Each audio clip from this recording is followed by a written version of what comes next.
Good morning. Today is Sunday, October 5th, 2025, and this is the weekly Bitcoin price forecast, looking at where Bitcoin went in the past week and where it could potentially go in the future. So it's the first full week of October, Uptober, some people call it.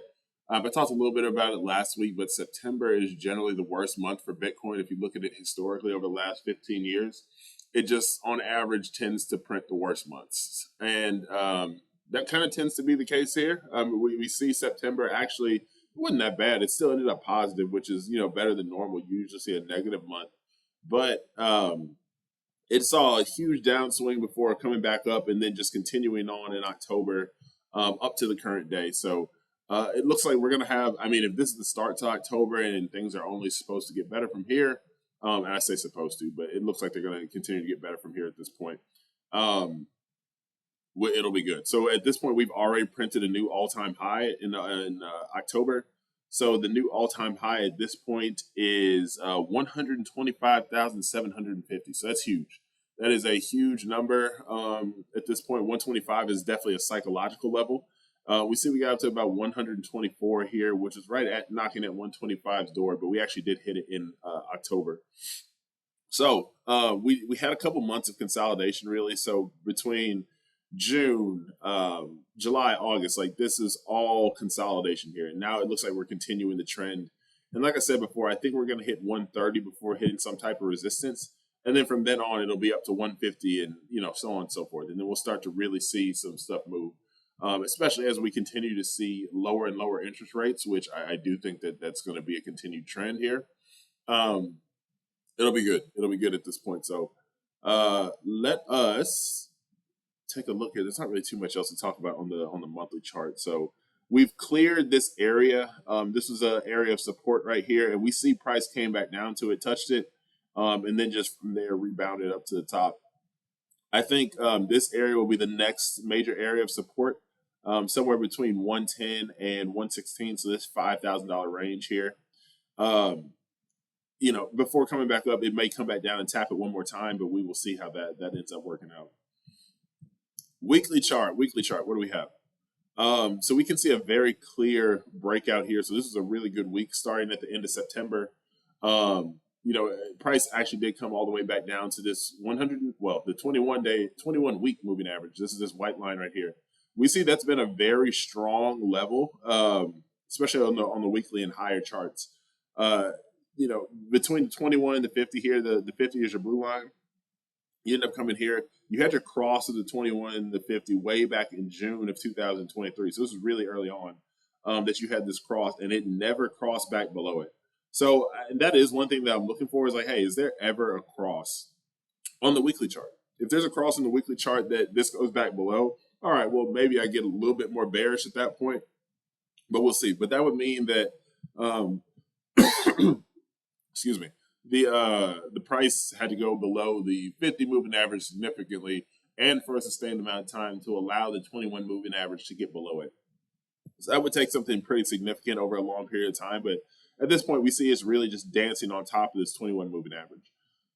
So we see all the closes here. The weekly closes never really breached above 120, but now we had a really strong close above 123. So that to me looks like a pretty solid breakout, and it'll look even more so once we kind of dive into this a little bit. So you had a horizontal breakout and you had a bull flag breakout too at the same time. So let's go ahead and turn on the drawings. A little bit hectic here. So let me delete this one and leave this here. So you have this support area that I was talking about right here around 108.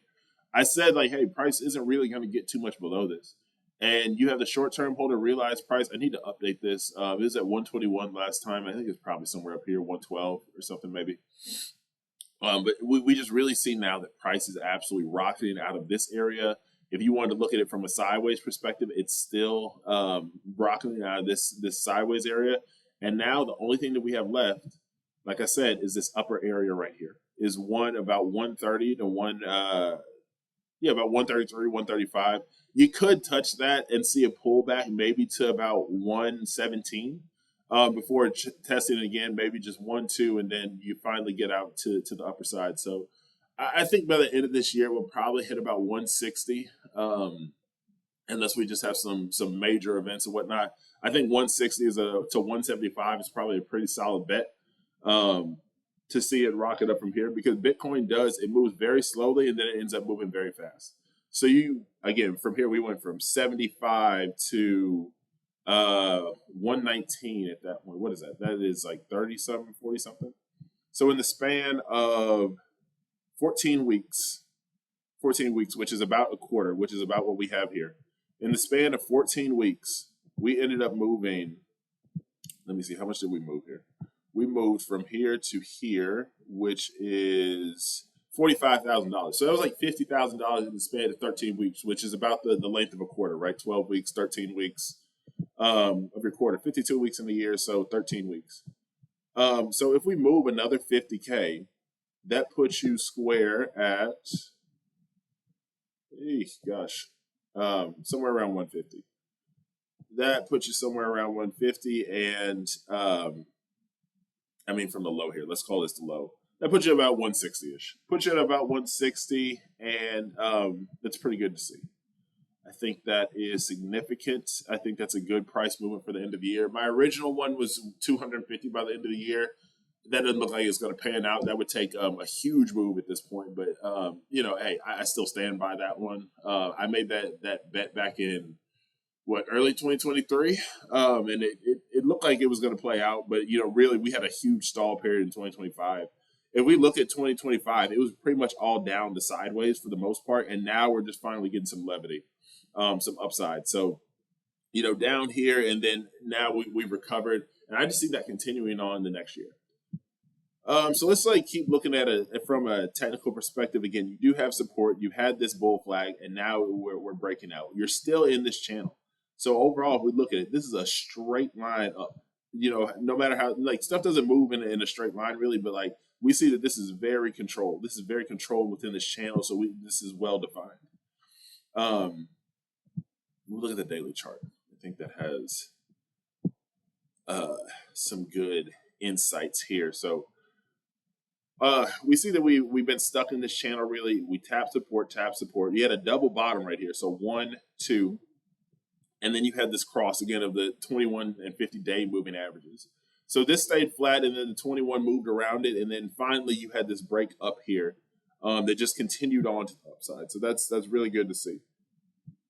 It's good to see that price action that is continuous, really. So even if we pull this here, that's good to see. So now what we're continuing with is this new all-time high here. We actually reached the new all-time high here, 125. You had the price that went right here, and then now I think we're headed up to about 130 to stay within this range. So that's all good. So we're definitely bullish on this perspective here. On the 4-hour chart, we're definitely bullish at this point. So we're above the 200 moving average. We're above the. And actually, I said it last week. I said once we get above about 113, we're really just going to take off. And we got above 113, got to 114, came back, tested 113 one more time, and then it was just off to the races. Nothing but upside at that point. And, it's good to see. So 200 moving average, 50 moving average, 21 moving average. We haven't even touched the 21 yet. So that's something that I look at. Once you start touching the 21, all right, well, that's maybe a sign that we may break below. You get one test, you get two tests, and then if it tests it a third time, you'll probably end up coming back down. But this realistically was just a straight up movement. So that moved, that ended up moving a total of $16,000 in the span from Sunday to Sunday. That's $16,000. It ended up moving to the top there. So this was a huge move. This was a really big move for anyone in Bitcoin. So if you caught that move, definitely kudos. Definitely a nice swing there. So I just continued. I'm expecting to see this move continue at this point. So, all right, what we got here for the news? The news is a little weird this week because they did not publish the labor numbers. Again, government shutdown. Again, it also gives credence to Bitcoin that it's able to move like this in the midst of a government shutdown. It's really a hedge. So we see Sunday, Monday, nothing. Tuesday, this is in Japan. Wednesday, you have the FOMC minutes at 1 o'clock. Thursday, unemployment, which again, we say tentative here because it did not get posted last week. all these tentative ones here because they were supposed to be posted last week. The NFP, unemployment, all that. We'll see how it works. But as long as the government is shut down, these probably will not post. And then you have University of Michigan consumer sentiment, inflation inspections, all this good stuff. Just seeing what that ends up looking like. So again, pretty labor heavy week, and they're just going to keep kicking the can down the road on these to see, when we'll actually get out of the shutdown or whatnot. So who knows? We'll see there. The other thing that I want to look at too is the exchange, the amount of Bitcoin that is left on exchanges. So exchange reserves over all exchanges at this point, we see that this is just going straight down, especially since around election time. Since we have this new wave of political favor towards Bitcoin and most things crypto, it's just shot down. It's shot down and shot down. And it's continued to move down. And as that has happened, we see it kind of flatlined here when, hey, stuff started tanking for a little bit. But as soon as it started going back up, we saw the price started moving in. And, it kind of flatlined here for a little bit. But now we're seeing that, hey, this is still tanking. So from here, let's say from about election time, from the day the election had, so we had 3 million in the exchanges on election day. As of current day, we're down to, what is that? That is 2.4 million. So we've dropped 600,000 in the span of about a year. So let's just say that trend continues. So we just keep on dropping 600,000 every year.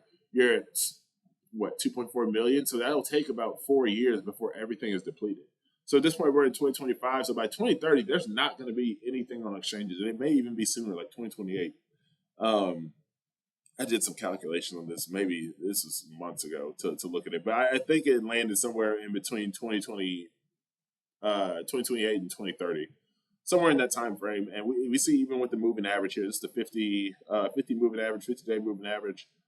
It's still well below that. It's just continuing to be below that. So moving averages work the same all over the place, no matter what you're looking at. If it's below the moving average, it's going to continue to drag down.